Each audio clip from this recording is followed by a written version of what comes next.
নমস্কাৰ, কি খবৰ আপোনালোকৰ? আশা কৰোঁ সকলোৱে ভালে আছে। আজি মোৰ ৰেচিপিটো হৈছে কচু আৰু ভকুৱা মাছ।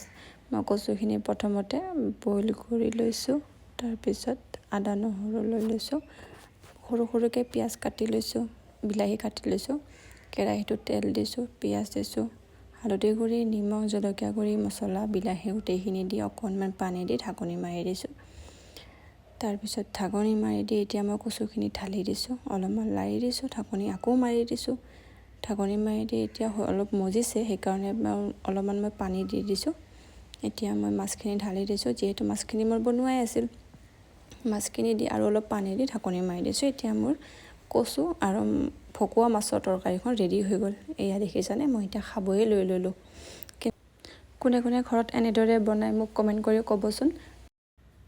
লাইক কৰিব, শ্বেয়াৰ কৰিব, চেনেলটো ছাবস্ক্ৰাইব কৰিব। Thank U.